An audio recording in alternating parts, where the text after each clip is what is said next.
हरे कृष्णा। आप सभी भक्तों का स्वागत है आज के सत्र में। तो बाकी सत्रों में हम पहले कीर्तन करते हैं, उसके बाद हम चर्चा करते हैं, लेकिन आज हम कीर्तन और चर्चा साथ साथ करेंगे। दामोदर अष्टकम हम पढ़ेंगे क्योंकि दामोदर मास चल रहा है और बहुत सारी चीजें हम सुन रहे हैं वैष्णवों से। और आ, बहुत ही अच्छा लग रहा है। और कैसे जो एक पूरा मास है, पूरा महीना है, भगवान की एक लीला से उसका नाम पड़ा है दामोदर मास। तो कुछ तो विशेष है भगवान की इस लीला में। बहुत सारी चीजें हैं, हमारे आचार्य लोग बताते हैं, वैष्णव लोग बताते हैं, शास्त्र बताते हैं। तो आज हम उन्हीं बिंदुओं पे चर्चा करेंगे जो भी हमने सुना। कुछ बिंदु जो मैंने सुने मैं आपके साथ साझा करूंगा। जो आपने सुने हैं इस लीला से संबंधित, आप भी साझा करते रहें।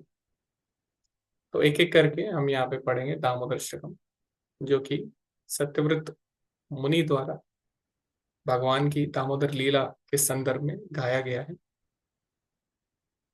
तो एक एक श्लोक हम पढ़ेंगे और उसमें हम चर्चाएं करेंगे।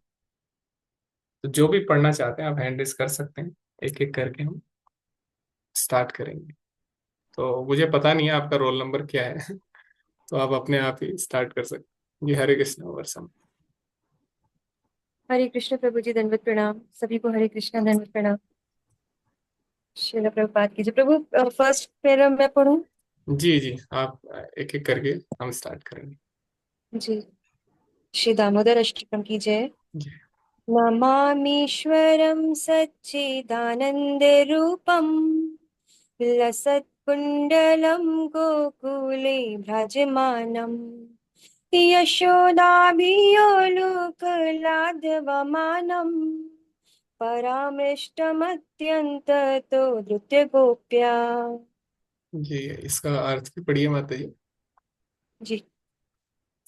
शाश्वत ज्ञान और आनंद के मूर्तिमान स्वरूप परम भगवान, जिनके कुंडल इधर उधर हिलडुल रहे हैं, जो गोकुल में अत्यंत सुंदर प्रतीत होते हैं, जो माता यशोदा द्वारा मथी जा रही दही के बर्तन को तोड़ने और माखन चुराने के दंड से बचने के लिए उखल से कूदकर तेजी से दौड़ जाते हैं, किंतु अंततः यशोदा द्वारा अधिक तेजी से दौड़कर पकड़े जाते हैं। अनंत लीला करने वाले ऐसे भगवान दामोदर को मैं प्रणाम करता हूँ। ओके, तो यहाँ पे हम चर्चा करेंगे पहले इस श्लोक पे, उसके बाद हम आगे बढ़ेंगे। तो ये जो श्लोक है पहला, इसमें भगवान को प्रणाम किया गया है और साथ ही साथ यहाँ पे बताया गया है कि जो भगवान है उनका जो रूप है वो सच्चिद आनंद है। यानी जैसे कि कई लोग बोलते हैं कि जो भी संसार में हम देख रहे हैं, दृश्य जगत है, वो सब माया के गुणों के कारण है। और कई लोग भगवान को भी माया का बना हुआ समझ लेते हैं, लेकिन ऐसा नहीं है। सत्यव्रत मुनि यहाँ पे मायावाद का खंडन करते हैं कि जो भगवान का रूप है वो माया द्वारा निर्मित नहीं है, क्योंकि भगवान माया के गुणों से परे हैं। ठीक है। तो क्यों भगवान माया के गुणों से परे हैं? क्योंकि भगवान का जो रूप है वो सत चित और आनंद है, यानी शाश्वत है भगवान का रूप। ऐसा नहीं है कि भगवान कृष्ण द्वापर युग में थे, उससे पहले तो कहाँ थे भगवान, ऐसे बोलते हैं कई लोग।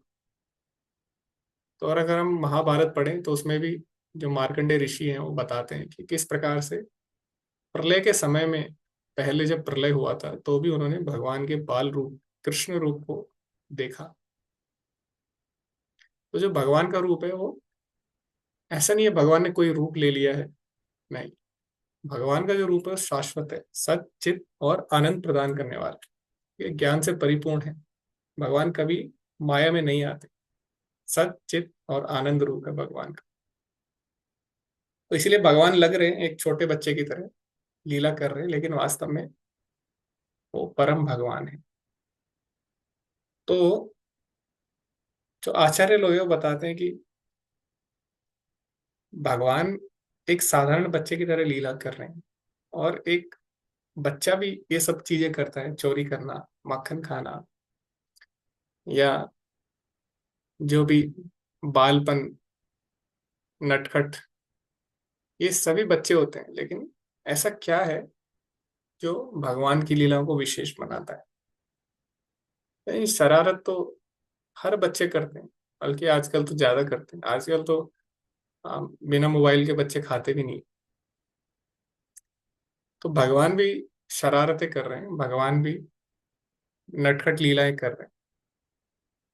तो क्यों भगवान की लीलाओं में इतना आनंद क्यों आता है, या भगवान की लीलाएं क्यों विशेष है उन बच्चों से? तो आप में से कोई बता सकते हैं?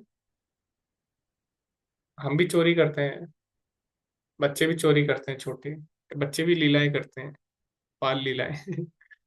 लेकिन उनको लीला नहीं बोलते, वो अलग बात है। तो भगवान भी वही चीज कर रहे हैं, लेकिन उसमें क्या ऐसा विशेष है, क्या है जो आकर्षित करता है? आप बता सकते हैं अनम्यूट करके, क्योंकि हैंड सबके ही रेज हैं। तो जी तारिणी माता जी, आप बता सकते हरे कृष्णा प्रभु जी। मैं तो श्लोका पढ़ने के लिए रेस की थी। हैं। हाँ। ऐसे ही, हाँ, ऐसे ही भगवान सच्चिदानंदमय है, इसीलिए भगवान के सारे लीला भी आनंद प्रदान करने वाले ही हैं। हम लोग तो बद्ध जीव है प्रभु, तो इसीलिए हम लोग की उसको लीला नहीं बोला जाएगा। भगवान की जो है वो चोरी करना भी प्रसिद्ध है, इसीलिए ब्रज प्रसिद्धम नवनीत चोरम। तो इसीलिए भगवान की तो लीला आनंद जी जी, प्रदान करने। तो मेरा क्वेश्चन वही है, क्यों ऐसा है? अच्छा। वो तो मैं समझ गया, बट क्यों ऐसा है? जी पुष्करवती प्रभु जी। हरे कृष्ण प्रभु, धन्यवाद प्रणाम। धन्यवाद। प्रभु जी, हम मेरे जो अल्पमति में आता है वो भगवान जो लीला कर रहे हैं, भगवान जो हमको लगता है कि भौतिक संसार के बच्चों जैसी है लीला, लेकिन भगवान की लीला तो दूसरों को प्रसन्न करने के लिए है, जब भक्तों को प्रसन्न करने के लिए है। जबकि सामान्य लोगों के लिए ऐसा नहीं है, वो तो खुद के लिए ही कर रहा है। वो कोई बच्चा अगर मोबाइल से देख रहा है तो वो खुद उसकी संतुष्टि के लिए कर रहा है। बच्चा कोई चोरी भी कर रहा है तो वो खुद की संतुष्टि के लिए कर रहा है। लेकिन भगवान वहाँ चोरी कर रहे हैं तो वो गोपियों को प्रसन्नता के लिए कर रहे हैं। हम्म। जी प्रभु जी, बिल्कुल आपने सही बोला। लेकिन मेरा प्रश्न ये नहीं है कि वो भगवान ऐसा क्यों कर रहे हैं। मैंने बोला कि भगवान की लीला में ऐसा क्या है जो उसको विशेष बना रहा है। हाँ, वो आपने बिल्कुल सही बोला कि भगवान भक्तों के आनंद के लिए सब कर रहे हैं, तो ये थोड़ा अलग है। लेकिन फिर हरे भी कृष्ण प्रभु जी। मेरे को ये भगवान के जो सभी कार्य हैं वो दिव्य होते, मतलब जन्म कर्म च में दिव्य, मतलब वही सारे भगवान के जो कार्य हैं। मुझे यही समझ आ रहा है जी जी। कि वो जो कुछ भी करेंगे वो सब दिव्य है। तो उसमें उनको वो कर्म से बनते भी, मतलब वो जो कर्म कर रहे हैं हम तो अपने कर्म से बंधे होते तो उसका हमें, लेकिन भगवान कर्म से नहीं बनते हैं ना। जी जी जी। अरविंदाक्ष प्रभु जी, आप इसमें कुछ ऐड करना चाहेंगे? हाँ प्रभु जी, मेरा भी विचार यही था जो पुष्कर प्रभु जी ने बताया।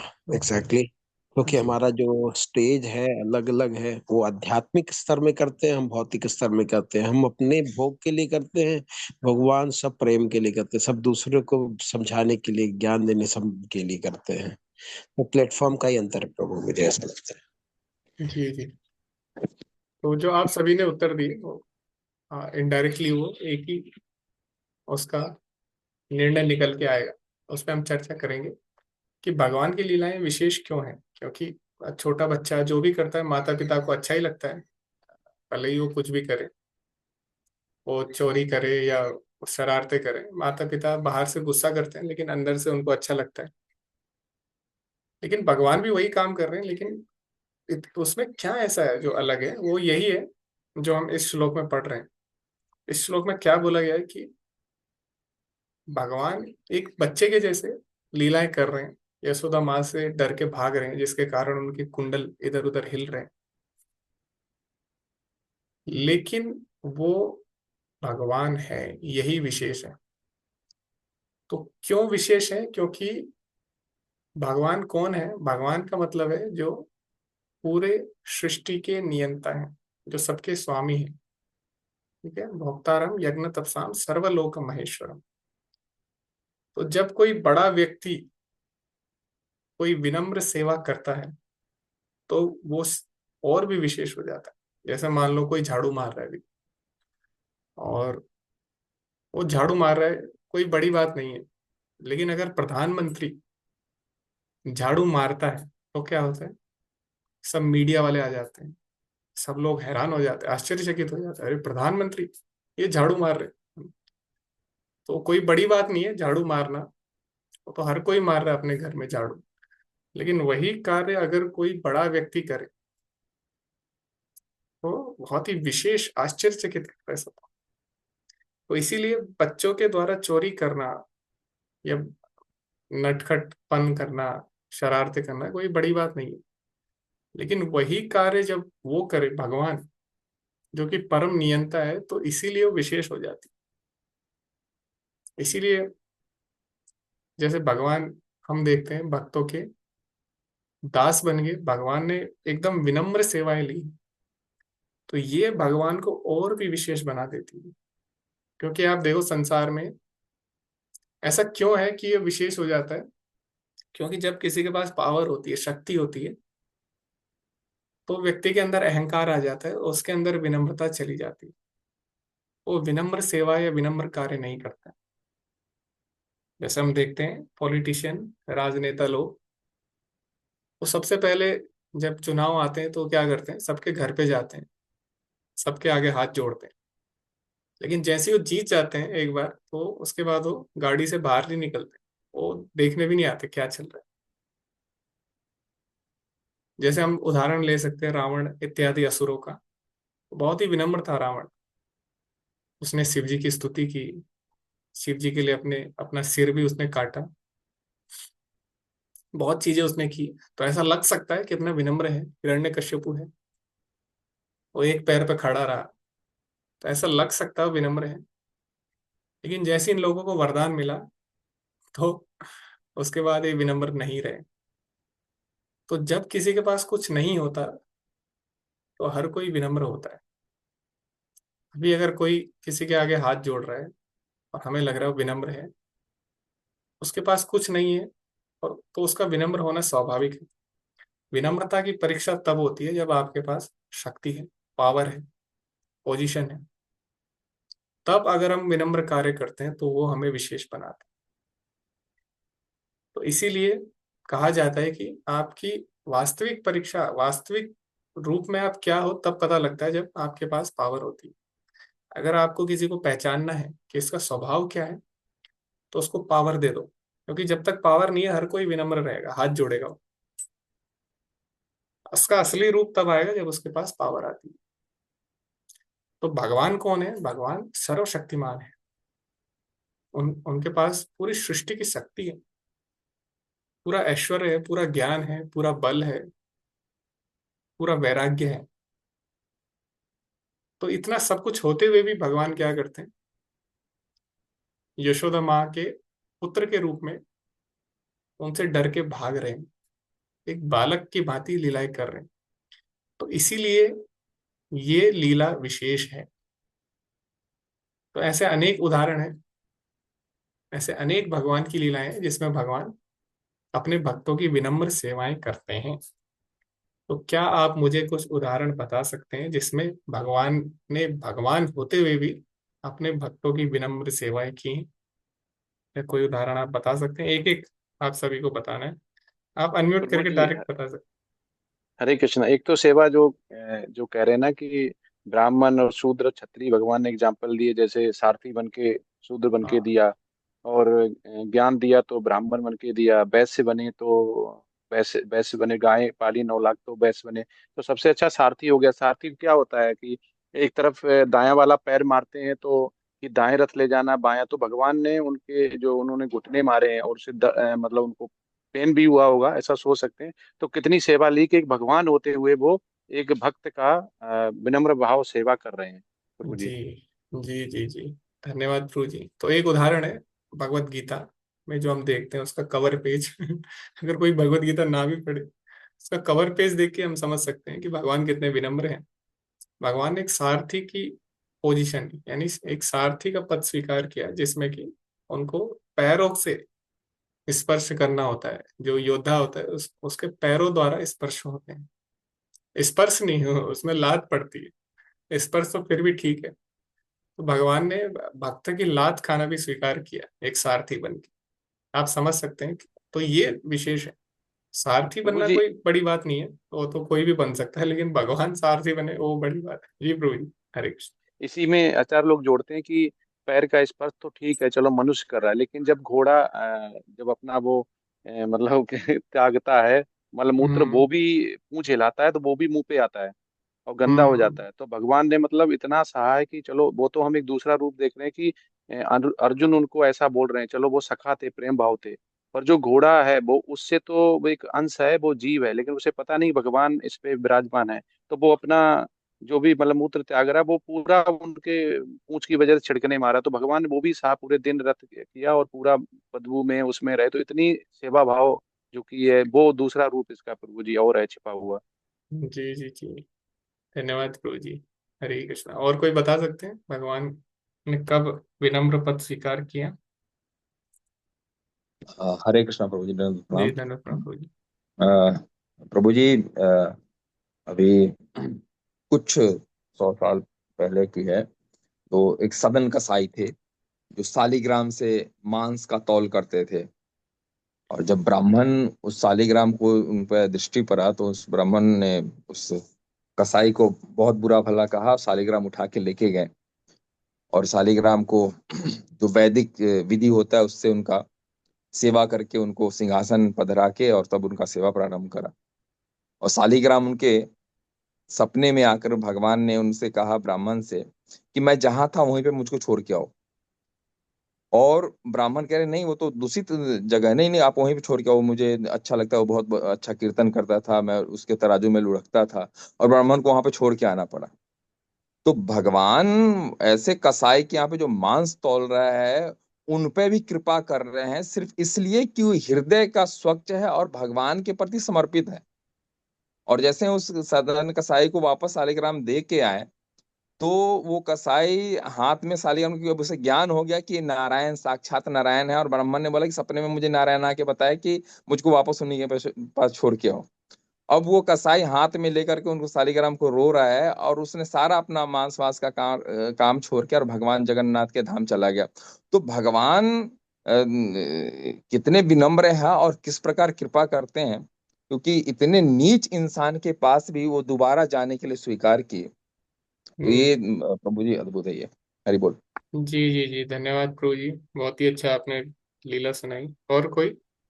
हरे कृष्णा प्रभु जी। साक्षी गोपाल, हाँ, साक्षी साक्षी गोपाल है। गोपाल, उन्होंने साक्षी मतलब आज साक्षी गोपाल आज तक वहां पर मंदिर है कि वो खुद भगवान आकर उन्होंने अपना समर्थन दिया था। और खीर चोरा, उन्होंने भक्त के लिए खीर तक चुराई प्रभु। हम्म, साक्षी गोपाल और खीर चोरा, ये जी दो एक मेरे को याद आ रहे प्रभु। जी जी जी, धन्यवाद माता जी। ये हरे चैतन्य कृष्ण चरितामृत में है। जी जी, हरे कृष्ण। हरे कृष्ण प्रभु। मेरे को दो लीलाएं याद आ रही हैं, पता नहीं कितना अप्रोप्रिएट है, मालूम नहीं। एक, भगवान राम जब माता जानकी का खोज करने जाते हैं, तो एक भक्तनी सबरी मिलती है जो भीलनी है, और वो प्रेम से भगवान को बेर खिलाती है, ये भाव से कि भगवान को खट्टा बेर ना मिल जाए। और भगवान बहुत प्रेम से खाते हैं, उनके साथ में लक्ष्मण जी होते हैं, उनको अच्छा नहीं लगता, लेकिन भगवान बड़े प्रेम से खाते हैं। और न सिर्फ इतना ही, उनसे पूछते हैं, वो पढ़ी लिखी भी नहीं है, लेकिन वो पूछते हैं कि कैसे सीता को ढूंढा जाए। और वो जब बताती हैं कि आपको जानना चाहिए, सुग्रीव से मित्रता करनी चाहिए। अगर लॉजिकल देखते हैं तो ये बड़ा स्टूपिड आइडिया है। क्यों? क्योंकि सुग्रीव का जो भाई है बाली, वो बहुत ज्यादा बलिष्ठ है। अगर कोई ये कहता कि बाली से मित्रता करके रावण पर विजय प्राप्त करिए, बहुत अच्छा लगता लॉजिकली, लेकिन वो उन्होंने बोला जो इतना डरपोक है उससे मित्रता करिए। और भगवान वही करते हैं जो माता ने कहा है। तो मतलब भक्तों के प्रति ये विनम्र भाव ये बहुत ही ज्यादा मतलब प्रेम की अनुकंपा दर्शाता है। तो एक तो ये कथा है प्रभु। दूसरा कथा एक कलयुग की है, अभी की है, बहुत ज्यादा दिन नहीं हुए, 3 साल, 300 साल, 200 साल पहले की है। एक विद्यापति करके कवि होते हैं, बिहार में होते हैं। उनके भक्ति भाव से शिव जी बहुत प्रसन्न हो जाते हैं, और शिव जी आकर के उनके यहाँ नौकरी करते हैं, और उनका नाम होता है उगना। बाद में उन्होंने बोला कि मैं आपके यहाँ रहूंगा जी, मतलब वो भक्त का साथ देते हैं, साथ में रहते हैं, वो चाहते हैं कि मेरे साथ रहो प्रभु। तो उन्होंने बोला कि एक सेक्रेट है, आप किसी को बोलोगे नहीं कि मैं भगवान हूँ। शिव जी थे वो। एक समय की बात है, वो नौकरी करते थे उनके घर में, उनकी पत्नी बहुत बुरा भुला कहती थी, बहुत डांटती फटकारती भी थी। तो एक बार कुछ गड़बड़ हो गया, मतलब शिव जी ने पता नहीं क्या किया, उनकी पत्नी ने लकड़ी जो जलाते हैं ना, उससे उठा करके उनको पीटना शुरू किया। तो इनसे रहा नहीं गया विद्यापति जी से। उन्होंने बोला तुम पता भी है तुम किसको मार रही हो? तो जैसे ही बताया, तो ये कंडीशन था कि जैसे आप मेरे को प्रकाशित करोगे, मैं अंतर ध्यान हुआ हूँ, चला जाऊंगा। तो शिव जी चले गए, और उस गांव में अभी भी एक मंदिर है जो बोलते हैं उगना महादेव के नाम से, बिहार में है प्रभु। तो भगवान ऐसे भक्तों पे कृपा करते हैं। ओके। हरे कृष्ण प्रभु। एक और लीला मुझे याद आ रही है कि भगवान ने क्या किया, दुर्योधन का 56 भोग अस्वीकार किया, और विदुर रानी के यहाँ जाकर केले के चिक्कल तक खाए। और विदुर विदुर जी जब आते हैं तो वो कहते हैं कि अरे तुम ये क्या कर रहे हो? तो वो कहते हैं जो जो स्वाद मुझे उसमें आ रहा था, विदुर रानी जो खिला रही थी, वो इस मेवा में नहीं है। तो जी एक मुझे लीला याद है। जी जी। तो ऐसी बहुत सारी हम लीलाएं देखते हैं, चैतन्य महाप्रभु की लीलाएं हैं। उसमें तो बहुत ही विनम्रता है, क्योंकि भक्त के रूप में है।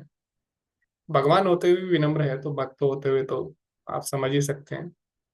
और ऐसे ही हम देखते हैं बलि महाराज के साथ जो भगवान ने लीला की है, उसमें भगवान क्या है, एक अंग रक्षक यानी एक बॉडीगार्ड के रूप में बलि महाराज का पहरा दे रहे हैं, उनके पहरेदार बने हैं भगवान। तो ये इसीलिए ये सारी लीलाएं आश्चर्यचकित करती है, क्योंकि बॉडीगार्ड बनना कोई बड़ी बात नहीं है, सारथी बनना कोई बड़ी बात नहीं है, एक छोटा बच्चा बन के मक्खन चुराना कोई बड़ी बात नहीं है। लेकिन बड़ी बात यह है कि भगवान ऐसा कर रहा है।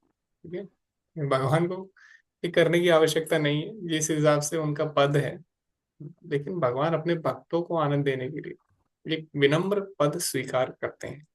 तो इसीलिए ये भगवान की लीला को विशेष बनाता है। ये पहले श्लोक का संदेश है। इसीलिए भगवान की स्तुति की गई पहले, कि भगवान कौन है ये बताया गया, उसके बाद बताया गया कि भगवान क्या कर रहे हैं, यशोदा माँ से भयभीत होके भाग रहे हैं। ठीक है, तो इसीलिए ये विशेष है। दूसरा कौन पढ़ना चाहेगा श्लोक? आप पढ़ सकते हैं, उसके बाद हम इस पे भी चर्चा करेंगे। हरे कृष्ण। प्रभु जी मैं पढ़ूं? जी जी माता। रुदन्तं मुहुर्नेत्रयुगं मृजन्तं कराम्भोजयुग्मेन सातकनेत्रम् मुहुःश्वासकम्पात्रिरेखाङ्ककण्ठा स्थितग्रैवदामोदरं भक्तिबद्धम्। जी इसका अनुवाद पढ़े। अपनी माता के हाथ में छड़ी देखकर वे रोते हुए और बारंबार अपने हस्त कमलों से नेत्रों को मसलते हैं। उनकी आंखें दहशत से भरी हैं और तेजी से सांस लेने के कारण 3 रेखाओं से अंकित उनके गले में पड़ी मोतियों की माला हिल रही है। उन परम भगवान दामोदर को, जिनका उदर अपनी माता के शुद्ध प्रेम से बंधा है, मैं प्रणाम करता हूँ। हरे कृष्ण। धन्यवाद प्रभु। जी धन्यवाद माता जी। तो देखो, ये यथा माम प्रपद्यन्ते ताम तथैव भजामि। तो भक्त लोग भगवान के लिए रोते हैं, भगवान के विरह में, और भगवान को कोसते भी हैं, भगवान आप क्यों हमारी इतनी परीक्षा लेते हो, हमें इतना रुलाते हो, क्यों नहीं आप हमें अपने साथ ले जाते। जैसे चैतन्य महाप्रभु भी बोलते हैं, नयनम गलदश्रुधारया बदनम गदगद हृदया गिरा। ऐसा कब दिन आएगा कि मेरे आंखों से अश्रु गिरेंगे, और कब मैं आपके प्रेम में आह्लादित होके नाचूंगा। तो भगवान भी भक्तों को रुलाते हैं, तो भक्त बोलते हैं ठीक, अभी अब हमारी बारी है, अब हम आपको रुलाएंगे। तो भक्त यहाँ पे क्या कर रहे हैं, अभी भगवान को रुलाते हैं, है ना? तो भगवान क्या कर रहे हैं, रो रहे हैं यशोदा माता से भयभीत होकर। अभी आप देखो श्रीमद् भागवतम में ही एक श्लोक है, उस श्लोक में बोला गया है, आपन्नम संस्कृतिम घोराम यन्नाम विवशो गृण ततो सद्यो विमुच्यते यद भीति स्वयं भयम। कि भगवान का नाम ऐसा है कि जो आपको संसार से बाहर निकाल देता है। और अगर आप अनजाने में या विवस्था पूर्वक भी आप भगवान का नाम लेते हो, तो यद भीति स्वयं भयम, तो उससे भय भी भयभीत हो जाता है। इतना शक्तिशाली भगवान का नाम है। तो भगवान के नाम से ही भय भी भयभीत हो जाता है। जिनके नाम से भय भी भयभीत हो जाता है, वो किससे भयभीत हो रहे हैं, यशोदा माँ से भयभीत हो रहे हैं। तो ये विशेष बात है। तो भगवान जो सबसे डरते हैं, भगवान भक्तों से डरते हैं, ठीक है। और भगवान को कोई नहीं बांध सकता है। हम देखते हैं जो दुर्योधन है, उसने भी भगवान को बांधना चाहा, लेकिन वो ऐसा करने में सफल नहीं रहा। तो भगवान को कोई नहीं बांध सकता। भगवान को केवल एक चीज बांध सकती है, वो क्या है, भगवान की भक्ति, ठीक है। तो यहाँ पे बताया गया कि भगवान जिनसे भय भी भयभीत होता है, लेकिन उनको कौन बांध सकता है, उनको कौन डरा सकता है, स्थित ग्रह दामोदरम भक्ति बद्धम। भक्ति के द्वारा ही भगवान बंध जाते हैं।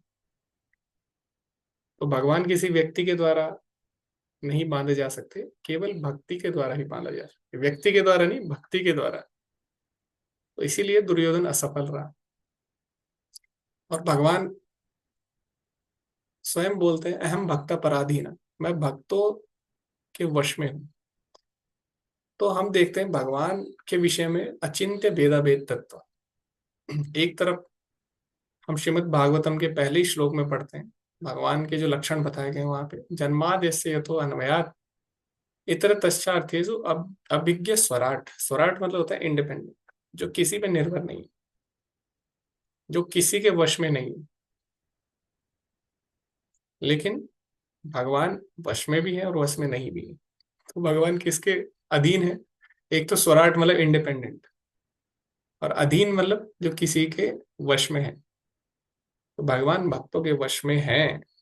तो भगवान में दोनों गुण आ गए, भगवान इंडिपेंडेंट भी है और भगवान डिपेंडेंट भी है। भगवान मुक्त भी है और भगवान बंधे हुए भी। तो ये भगवान का अचिंत्य भेदाभेद तत्व जो भगवान को विशेष बनाता है। तो भगवान को कोई योगी, कोई ज्ञानी, कोई कर्मी, कोई तपस्वी कोई नहीं बांध सकता। ना हम वेदे न तपसा न दान न चेज्या, भगवान बोलते हैं भगवद गीता में। भक्त्या तो अनन्य शक्या अहम एवं विद्वत्स। केवल भक्ति के द्वारा ही भगवान को जाना जा सकता है और बांधा जा सकता। तो ये यहाँ पे विशेष है। और मैं आपके साथ इसी से संबंधित एक श्लोक में शेयर करूंगा, कुंती महारानी की जो स्तुति है। हम देखते हैं कुंती महारानी भगवान को प्रणाम करती है। तो कुंती महारानी सबसे पहले भगवान के उदर से आरंभ करती है, ठीक है। नमः पंकज नाभाय नमः पंकज मालिनी नमः पंकज नेत्राय नमस्ते पंकजांग्री। तो साधारणतः हम देखते हैं भगवान के चरणों से वंदना आरंभ होती है, लेकिन कुंती महारानी भगवान के उदर से उनकी वंदना करती हैं। हमारे आचार्य बताते हैं, श्रील प्रभुपाद बताते हैं अपने तात्पर्य में, क्योंकि कुंती महारानी भगवान की बुआ है। तो भगवान को अटपटा ना लगे, क्योंकि जब कोई बड़ा आपके पैर छुएगा तो आपको आपको वो भी अलग लगेगा थोड़ा, आप नहीं चाहोगे। तो इसीलिए कुंती महारानी, क्योंकि लीला में भगवान की बुआ है, भगवान से बड़ी है, तो भगवान को कुछ अटपटा ना लगे, तो इसीलिए वो नाभि से प्रणाम कर रही है। लेकिन इसका दूसरा कारण भी है कि क्यों कुंती महारानी भगवान की नाभि से भगवान को प्रणाम करती है, आरंभ करती है। तो ऐसा इसलिए है क्योंकि कुंती महारानी को भगवान की जो दामोदर लीला है वो सबसे अधिक प्रिय है। कैसे, ये हम कैसे बोल सकते हैं? क्योंकि उसी कुंती महारानी की प्रार्थना में आगे जाके श्लोक आता है। इसमें क्या बोला गया है? गोप्या ददे त्वयि कृता गसिताम तावत् याते दशाशु कलिलाञ्जन संभ्रमाक्षम् वक्त्रं निनीय भय भावनया स्थितस्य सा मां विमोहयति भीरपि यद् बिभेति। तो यहाँ पे बोल रहे हैं कि यशोदा माता के द्वारा जो बांध लिए गए हैं और जिनके नेत्रों में अश्रु हैं, भगवान रो रहे हैं, और उन अश्रुओं के कारण क्या हो गया, उनका जो अंजन यानी जो उनका काजल है वो बह के नीचे गिर रहा है, उनके मुंह पे पूरा काजल पुत गया है उनके आंसुओं से। तो ऐसे भगवान को भयभीत देखकर मैं बड़ी आश्चर्यचकित हूँ और मैं मोहित हो जाती हूँ भगवान के इस रूप, भगवान का जो दामोदर रूप है जिसमें भगवान बंधे हुए हैं, भगवान रो रहे हैं, उनका मुंह पे काजल फैल गई है उनके आंसुओं से, और जो भय को भयभीत करने वाले हैं वो यशोदा माँ से भयभीत है। यहाँ पे लिखा है भय भावनया स्थितस्या, और भीरपि यद विभेति, जिनसे भय भी डरता है वो यशोदा माँ से डर गए हैं। तो ये देखकर क्या होता है, समाम विमोहयति, ये देखकर मैं आश्चर्यचकित हो जाती हूँ और मैं मोहित हो जाती हूँ भगवान के स्वरूप। ये कुंती महारानी ने स्वयं इस बात की पुष्टि की। ठीक है, तो यही बात यहाँ पे बोली गई है कि किस प्रकार भगवान रो रहे हैं और यशोदा माँ उनको डांट रही है और उनका जो मुख है उस पे पूरा काजल पुत गई है। तो क्यों ऐसा हुआ है? क्योंकि भक्ति के द्वारा भगवान को बांधा जा सकता है। तो ये दूसरे श्लोक का अर्थ है। ठीक है, आप इसमें कुछ बोलना चाहेंगे कोई तो आप बोल सकते हैं, वरना हम आगे बढ़। ओके, ठीक है, तीसरा श्लोक कोई पढ़ना चाहे?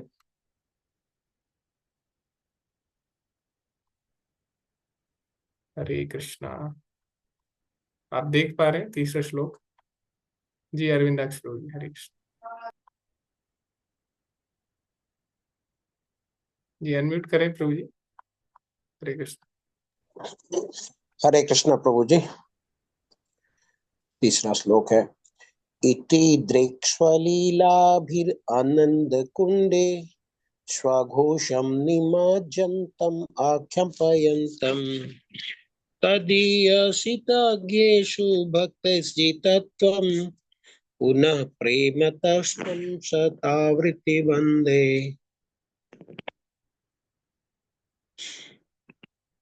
अनुवाद है, इन अद्भुत बाल्य लीलाओं से श्री कृष्ण सभी गोकुल वासियों का आनंद के सागर में निमग्न कर देते हैं। इस प्रकार वे भगवान के ऐश्वर्य ज्ञान में लीन लोगों के समक्ष घोषणा करते हैं, मैं केवल अपने प्रेमी भक्तों द्वारा ही जीता जा सकता हूँ। मैं प्रेम पूर्वक ऐसे दामोदर भगवान को सत सत प्रणाम करता हूँ। जी धन्यवाद प्रभु जी। तो तीसरा श्लोक है वो हमें क्या बता रहे हैं? इति दृक् सलीलाभिर आनंद कुंडे। तो इसके दो अर्थ हैं। पहला तो जैसे हम बोल सकते हैं कि जो भगवान की लीलाएं वो सभी को आनंदित करने वाली है, वहां पे जो गोपियां हैं उनको भी आनंदित कर रही है। लेकिन ये इस श्लोक को कौन बोल रहा है? इस श्लोक को सत्यव्रत मुनि बोल रहे हैं। तो इति दृक्, तो यह सब देखकर, दृक् मतलब होता है देखना, दृक् दृश्य। तो सत्यव्रत मुनि बोल रहे हैं ये जो लीला है इसको देखकर मैं आनंद के कुंड में डूब रहा हूँ। ठीक है, तो वास्तव में जो भगवान की लीलाएं हैं जो आचार्यगण लिखते हैं वो कोई कल्पना नहीं होती, उनको साक्षात लीलाएं प्रकट होती है, भगवान की नित्य लीलाएं उनके हृदय में प्रकट होती है। तो आचार्य जो भी बोलते हैं या भगवान के शुद्ध भक्त जो भी लिखते हैं भगवान के लिए, भगवान की स्तुति करते हैं, वो कोई कल्पना नहीं होती। जैसे हम देखते हैं बहुत सारे गाने बनते हैं, बहुत सारे भजन भी बन रहे हैं आजकल, तो उनमें क्या है, वो कुछ कल्पनाएं होती हैं भगवान को लेके। जैसा वो सोचते हैं वैसा वो लिखते हैं। तो हमें लगता है भगवान के बारे में भी ऐसी किसी ने कल्पना की होगी कि भगवान का मुख ऐसा है। ऐसा नहीं, वो भगवान को साक्षात देख पा रहे हैं। इसीलिए हम देखते हैं नरोत्तम दास ठाकुर, हम देखते हैं जो वृंदावन स्तुति है उनकी, वृंदावन रम्य स्थान, उसमें वो लिख रहे हैं लास्ट में, नरोत्तम दास कोय नित्य लीला सुख मोय, सदा ही स्फुरक मोरा मनि। कि जो भगवान की लीला है इसी प्रकार मेरे हृदय में प्रकट होती रहे। इसीलिए वृंदावन के बारे में इतना विस्तार से लिख पाए हैं। वृंदावन रम्य स्थान दिव्य चिंतामणि, वो पूरा लिख रहे हैं वृंदावन क्या है। वो सोने के मंदिर है वहां पे, उसके बीच में एक कमल जैसा आकृति है, उसके बीच में एक सिंहासन है जिसपे राधे राधा श्याम विराजमान है, उनकी अष्ट सखियां हैं। तो ये सब वो देख पा रहे हैं, ऐसा नहीं कि वो कोई कल्पना कर रहे हैं। और लास्ट में लिख रहे हो कि ऐसी मुझे भगवान की लीलाएं दिखती रहे, मेरे हृदय में स्फुरित होती रहे। तो वृंदावन कोई भौतिक स्थान नहीं है, वृंदावन चेतना है। तो जब व्यक्ति शुद्ध चेतना में, वो हमेशा भगवान की लीला देख सकता है। उसके लिए हर जगह वृंदावन है। तो भले ही अपने घर पे है लेकिन वो भगवान की लीलाएं देख सकता है। ठीक है? तो ये यहाँ पे सत्यव्रत मुनि भगवान की लीलाओं को देख पा रहे हैं, उसका आनंद ले पा रहे हैं। और कुंती महारानी की स्तुति में जो लीला आई है, दामोदर लीला का वर्णन आया है विशेष करके, तो हमारे आचार्य बताते हैं कि कुंती महारानी भी भगवान की लीलाएं देख रही थी उस समय। जब ये सब लीला चल रही थी तो कुंती महारानी भी उसको देख पा रही थी। तो भक्त लोग जो भी लिखते हैं, हमें उसी के अनुसार उन भगवान की स्तुति करनी चाहिए। हमें किसी, अभी मैं देख रहा था कुछ कक्षाओं में डिवोटीज, उनको भजन करने के लिए बोला जाता है तो कुछ भी गा लेते हैं वो, कहीं से भी कुछ भी गा लेते हैं। हमें ऐसा नहीं करना है। हमें हमारे आचार्य ने जो बताया है, भगवान की स्तुति की है, उसको हमें महत्व देना चाहिए। क्यों? क्योंकि हमारे आचार्य ने जो भी भगवान के बारे में बोला है या लिखा है, वो उनकी कल्पना नहीं है, वो साक्षात इसको देख पा रहे हैं। तो ये भगवान की लीलाएं हैं जो आचार्यों की आंखों से, शास्त्रों के चक्षु से हम देख सकते हैं। ठीक है? तो ये यहाँ पे बोला गया है। तो भगवान की लीलाएं आनंद के कुंड के समान है, और उस आनंद के कुंड में परम हंस, यानी जो भगवान के शुद्ध भक्त है, वो उसमें डुबकी लगाते हैं। उसमें कौवे डुबकी नहीं लगाते। कौवे कहाँ जाते हैं? कौवे जाते हैं कीचड़ में। और जो परम हंस है, हंस कहाँ जाता है? सरोवर में जाता है। तो वो हंस कौन है वास्तव में? वो हंस है भगवान के शुद्ध भक्त, इसीलिए उनको परम हंस कहा जाता है। परम हंस मतलब जो भगवान की लीलाओं में डुबकी लगाता है। और कौवा कौन है? कौवा वो है जो संसार के आनंद में डुबकी लगाता है, जो संसार रूपी कीचड़ मल में डुबकी लगाता है, वो कौवा है। और परमहंस, दोनों में अंतर है। ठीक है? इसीलिए भक्तों को परमहंस बोला जाता है, क्योंकि भगवान की लीलाओं में डुबकी लगा रहे, आनंद कुंड। तो ये इसमें बताया गया। तो कोई कुछ कुछ बोलना चाहता है इस विषय में तो आप बोल सकते हैं। हरे कृष्ण। आप अनम्यूट कर सकते हैं अपने आप को, वरना हम आगे बढ़ते हैं। ओके जी, हरे कृष्णा। पुष्करपति प्रभु जी, आप कंटिन्यू करें।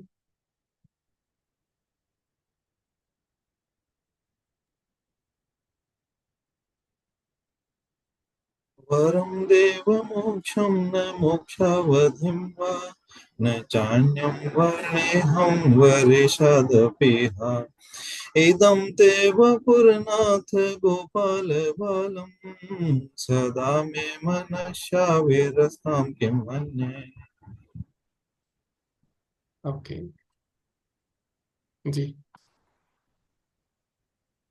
हे भगवान, यद्यपि आप सभी प्रकार के वर देने में समक्ष हैं, मैं न तो मुक्ति की, न वैकुंठ निवास की और न ही अन्य किसी वरदान की आशा करता हूँ। हे भगवान, मेरी केवल यही इच्छा है कि आपका यह बाल गोपाल रूप सदैव मेरे हृदय में प्रकट होता रहे। इसके अतिरिक्त अन्य वरदानों का मेरे लिए क्या लाभ? हम्म।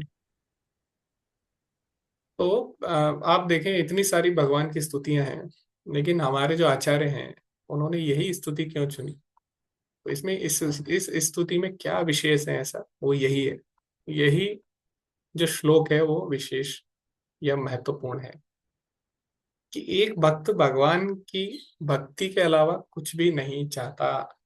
इसी बात को हमारे आचार्य आरंभ से ही कहते आए, चाहे चैतन्य महाप्रभु हो, चाहे रूप गोस्वामी हो, चाहे नरोत्तम दास ठाकुर हो। ठीक है, चैतन्य महाप्रभु शिक्षाष्टकम में क्या बोल रहे हैं? मम जन्मनि जन्मनीश्वरे भक्तात् भक्ति रहे तो कि त्वयि। हे भगवान, भले ही मुझे बार बार जन्म लेना पड़े, मम जन्मनि जन्मनीश्वरे भवतात भक्ति रहे तो कि त्वयि, लेकिन मुझे आपकी भक्ति चाहिए। यानी मुझे जन्म मरण से कोई लेना देना नहीं, बस आपकी भक्ति मुझ में रहे, आपकी भक्ति, आपकी सेवा मुझे मिलती रहे, तो मैं जन्म मरण, मुझे नरक मिले स्वर्ग मिले, उससे कोई अंतर नहीं पड़ेगा। इसी बात को रूप गोस्वामी भी बोलते हैं भक्ति रसामृत सिंधु में। मुक्ति मुक्ति स्पृहा यावत पिशाची हृदय वर्तिते तावत भक्ति सुखस्यात्र कथम अभ्युदयो भवेत। अगर जब तक हमारे हृदय में भुक्ति यानी भोग की, मुक्ति यानी मोक्ष की, स्पृहा यानी इच्छा रहेगी, तब तक भक्ति का उदय नहीं हो सकता है। यानी भक्ति मोक्ष से भी परे है। और ये श्रीमद् भागवतम में भी इसको स्थापित किया गया। सारिष्टि सामीप्य सालोक्या एकतम अप्युदा दीयमानाम न गृणंति बिना मत सेवनम जना। ये जो मेरे भक्त हैं वो जो 6 प्रकार की मुक्ति है उनका भी त्याग कर देते हैं मेरी सेवा के लिए, बिना मत सेवनम जना। ठीक है, दिया मानाम न गृणंती, देने पर भी उसको स्वीकार नहीं करते। भगवान चाहते हैं भक्तों को मुक्ति देना, तब भी भक्त बोलते नहीं, हमें आपकी सेवा चाहिए। दिया मानाम न गृणंती। और प्रहलाद महाराज को भी भगवान ने बोला था जब, कि चलो अभी तो आपने मेरी बहुत अच्छी भक्ति की है, तो चलो अभी आपको क्या चाहिए, आपको मोक्ष चाहिए? प्रहलाद महाराज बोलते नहीं, अभी मुझे सेवा करनी है आपकी, मुझे आपके नाम का प्रचार करना है, मुझे और लोगों को आपसे जोड़ना है। तो आप देखो, हमारे जो आचार्य हैं वो तो पहले से ही मुक्त है ना, वो तो भगवान के नित्य नित्य पार्षद हैं। वो क्यों यहाँ पे आए हैं? उन्होंने क्यों ये शरीर लिया, क्यों ये बीमारी ली, क्यों जन्म मृत्यु को स्वीकार किया है? ताकि भगवान की सेवा कर सके। तो भगवान की सेवा के लिए जन्म मरण भी भक्त स्वीकार कर लेते हैं। हम देखते हैं हनुमान जी भगवान के धाम नहीं गए, क्यों? उन्होंने बोला भगवान ने मुझे सेवा दी है, राम जी ने मुझे सेवा दी।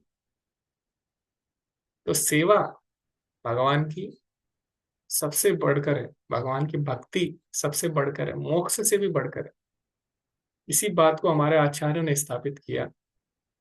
नरोत्तम दास ठाकुर अपनी प्रार्थनाओं में लिखते हैं, तादेरा चरण से भी भक्त सनेवास, जन्म जन्म होए यही अभिलाष। भगवान, बार बार मुझे जन्म लेना पड़े कोई समस्या नहीं है, लेकिन हर जन्म में मुझे भक्तों के चरण मिले, भक्तों का संग मिले, जिससे आपकी भक्ति मैं करता रहूं। जन्म जन्म होए यही अभिलाष, यही मेरी इच्छा है। तो आप देखो, हमारी जो परंपरा चली आ रही है उसमें पहले से ही स्पष्ट है कि भक्ति मोक्ष से भी बढ़कर, और वही बात को इस श्लोक में बताया गया। मुझे कोई वर नहीं चाहिए, बस मुझे इसी प्रकार जो आपकी लीलाएं हैं इनका मैं आनंद लेता रहूं। मैं भले ही कहीं भी हूं, बस आपकी लीलाएं मुझे स्फुरित होती रहे, आपकी लीलाओं का आनंद मैं लेता रहूं। सदा में मनस्या वीरास्तम कि मन नहीं, मेरे मन में आपकी लीलाएं इसी प्रकार प्रकट होती रहे, इसी प्रकार मैं आपकी भक्ति में लगा रहा हूं। तो ये इससे स्थापित होता है। ठीक है, अब हम अगले श्लोक में चलते हैं, 5वां श्लोक। जी नीलम माता जी, हरे कृष्ण। आपने पढ़ा या आप पढ़ चुके हैं? जी नहीं, अभी नहीं पढ़ा प्रभु। जी जी जी माता। इदं ते मुखम्बुज अत्यंत नीलै व्रतं कुन्तले स्निग्धरक्तश्रोपिया गोप्या मुहुर्चुम्बितमभिमुरक्तधरं मे मनस्य विरस्तामलं लक्ष्यलाभै। जी। हे भगवान, हे भगवान, माता यशोदा बारंबार आपके कमल मुख का चुंबन लेती हैं, जो लालिमा युक्त कोमल काली लटाओं तथा आपके बिंब फल के समान सुंदर होठों से सुसज्जित है। आपके कमल मुख का ये रूप सदैव मेरे हृदय में प्रकट होता रहे। मेरे लिए अन्य हजारों हजारों वरदानों का कोई लाभ नहीं है। हरे कृष्णा प्रभु जी, धन्यवाद। जी, हरे कृष्णा। तो ये जो श्लोक है, ये पहले चौथा और पांचवा श्लोक ये कनेक्टेड है, आपस में संबंधित है। ठीक है, तो इसमें यही बोला गया है कि मुझे अनेक वरदान मुझे मिल जाए, तो उसकी भी आवश्यकता नहीं है। बस आपके से सुंदर मुख है जो यशोदा माँ जिन पे अपना प्रेम प्रदर्शित कर रही है,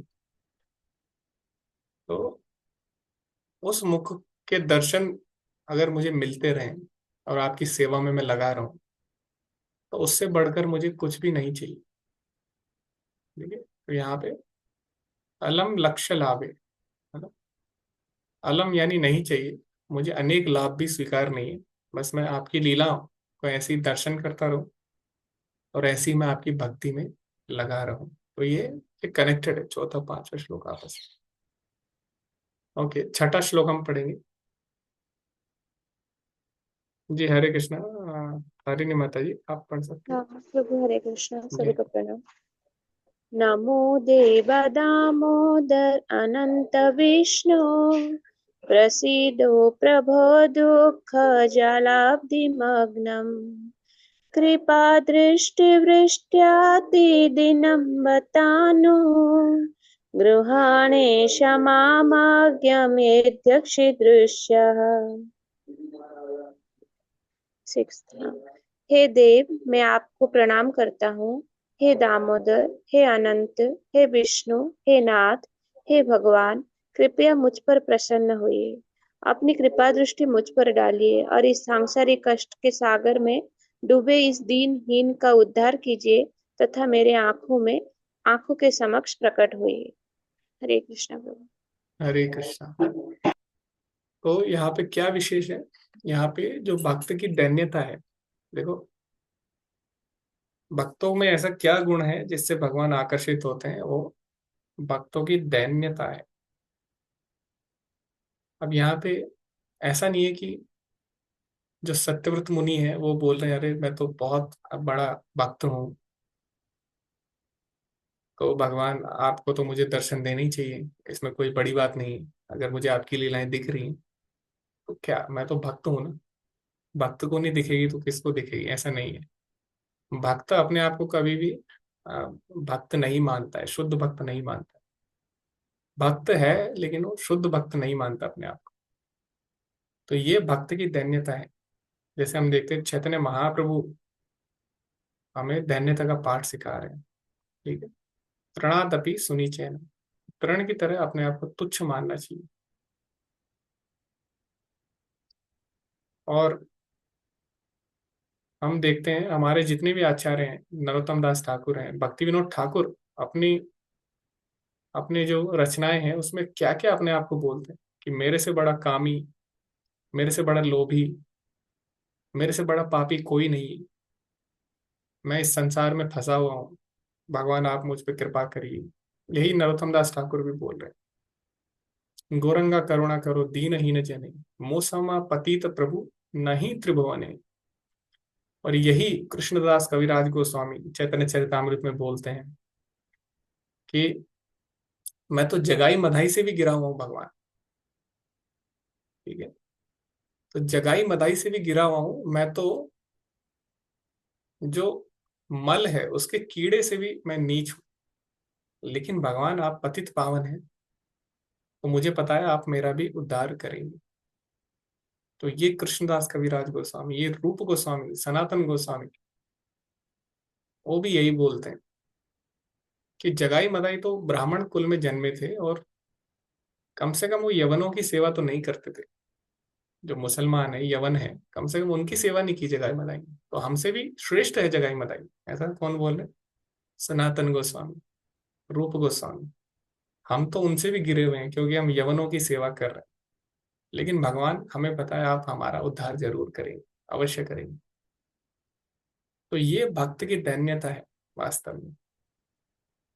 तो यही दैन्यता है जिसके कारण भगवान भक्त के दास बन जाते हैं वास्तव में। ये दैन्यता ही भगवान को अत्यधिक प्रिय है, दीनता। ठीक है, तो इसीलिए यहाँ पे आचार्यों की दैन्यता प्रकट हो रही है इस श्लोक में। ये हम इससे सीखते हैं। ओके, अगला श्लोक हम पढ़ते हैं, 7वां। नेक्स्ट जी, सुधाकर प्रभु जी, हरे कृष्ण। हरे कृष्णा प्रभु जी, दंडवत प्रदान सभी वैष्णवों को चरण स्पर्श। श्री गुरु महाराज की जय, श्री प्रपात की जय। एक मिनट, हरे कृष्ण। कुबेरात्मजो बद्ध मूर्त वैद्वतः त्वमाचितो भक्ति भाजो कृतो च तथा प्रेम भक्तिम स्वकामे प्रियच्छ न मोक्षे गिरो में अस्ति दामोदरे। जी, हे दामोदर, उखल से बंधे अपने शिष्य रूप में आपने नारद द्वारा स्थापित 2 कुबेर पुत्रों को मुक्त करके उन्हें महान भक्त बना दिया। इसी प्रकार कृपया मुझे भी अपनी शुद्ध प्रेमी भक्ति प्रदान कीजिए। मैं केवल इसकी कामना करता हूँ और मुक्त की कोई इच्छा नहीं करता। हरे कृष्ण। जी धन्यवाद प्रभु जी। तो अभी मैं वृंदावन गया था, 7 अक्टूबर के आसपास, और 7 अक्टूबर हमारे लिए विशेष है। कोई बता सकता है क्यों? हम सभी के लिए क्यों विशेष है? ये हमारी दीक्षा हुई थी प्रभु, जी, ये जन्म हमारा, मिला था। जी जी, हमारा बर्थडे आध्यात्मिक बर्थडे जन्मदिन था। जी। तो मैंने सोचा था कि मैं इस बार जाऊंगा वृंदावन और मैं एक परिक्रमा करूंगा गुरु महाराज के लिए। तो मैं जब वहां गया तो मैं एक वहां पे देखा श्लोक। तो वहां पे लिखा हुआ था कि वृंदावन के वृक्ष को मर्म न जाने कोई, डाल डाल और पात पात पर राधे राधे होय। तो मतलब वृंदावन में जो भी चीजें हमें दिख रही है, चाहे वो वृक्ष भी है, उसमें भी पता नहीं कौन भक्त लोग वहां पे वास कर रहे हैं।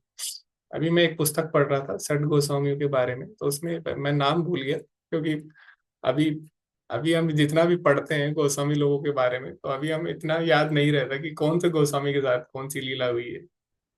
तो शायद गोपाल भट्ट गोस्वामी थे। तो वो राधा कुंड को चौड़ा कर रहे थे, चौड़ीकरण उसका कर रहे थे। यानी पहले जब चैतन्य महाप्रभु ने उसकी खोज की तो उस समय वो अच्छे से उसका निर्माण नहीं हुआ था।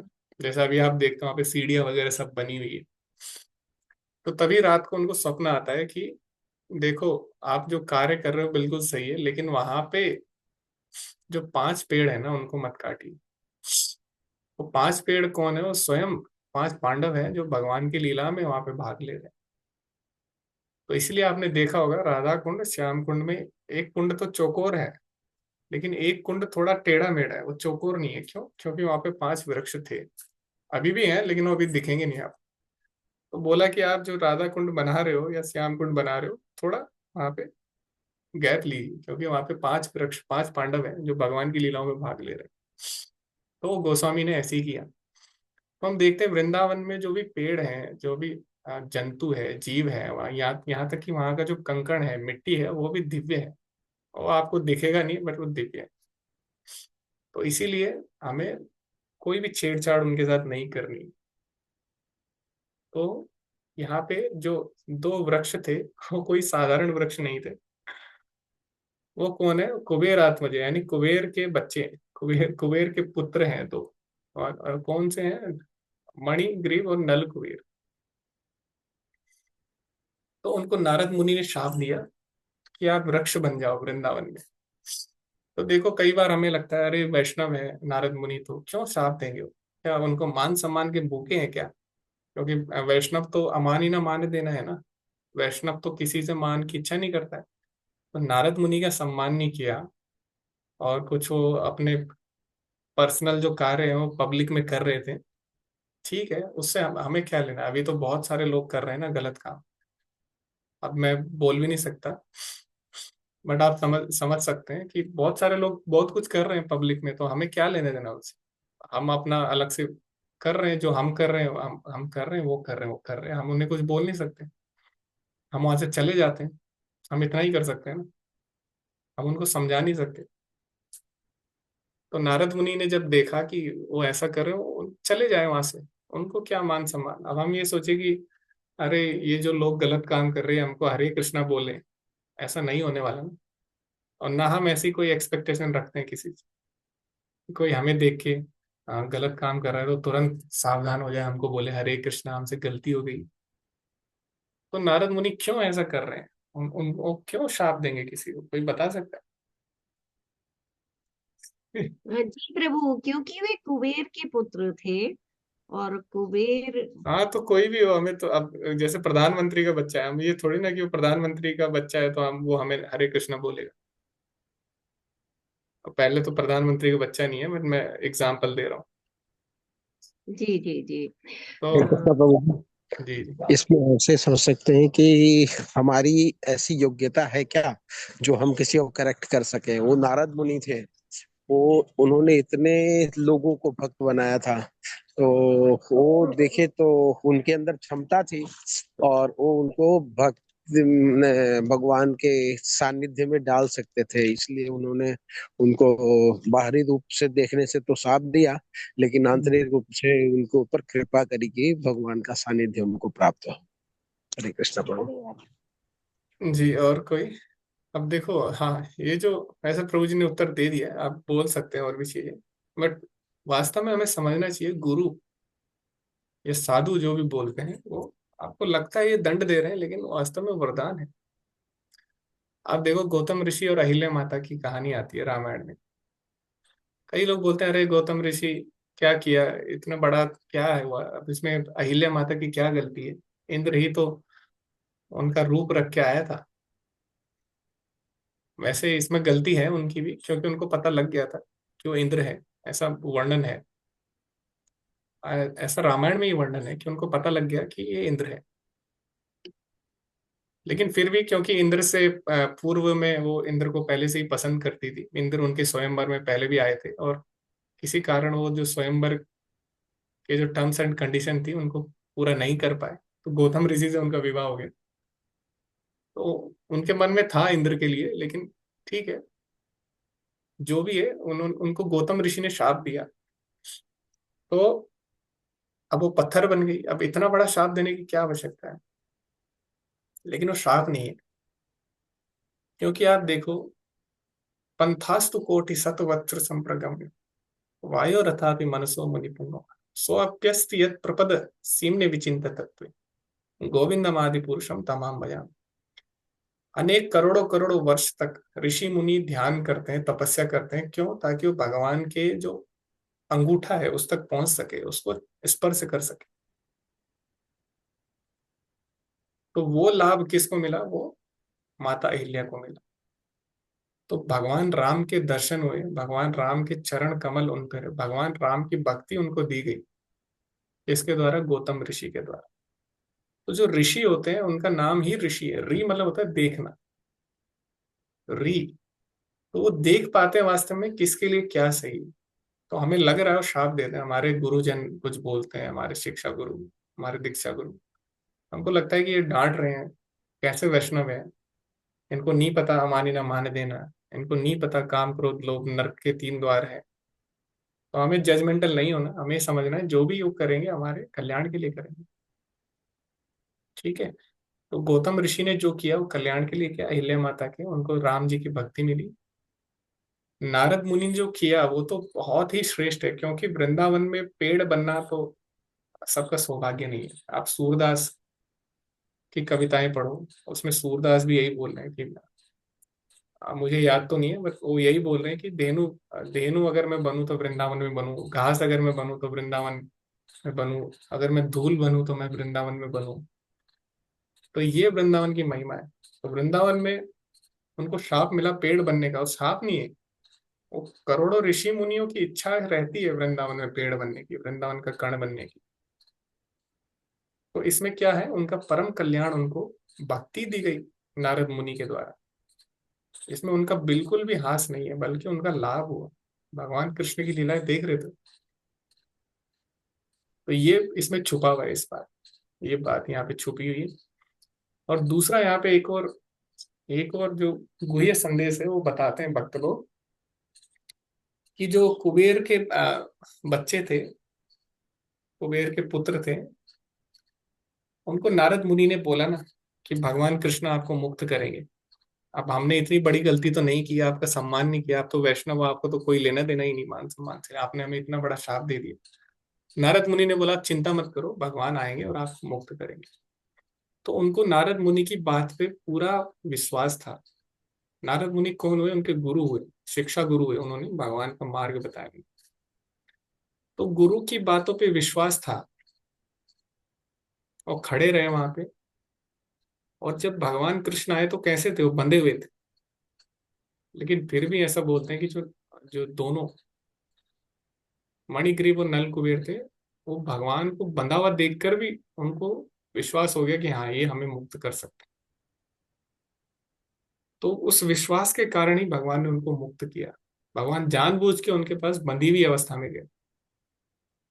तो इससे क्या संदेश हमें मिलता है कि कभी कभी गुरुजन, हमें लगता है कि अरे ये तो खुद भौतिक संसार में बंधे हुए हैं, ये हमें क्या मुक्त करेगा, ये तो बीमार हैं, अरे ये भी दवाई ले रहे हैं, अरे इनको इनको भी चोट लग गई है, इनका एक्सीडेंट हो गया, अरे ये क्या हमें बचाएंगे, ये तो खुद ही परेशान है।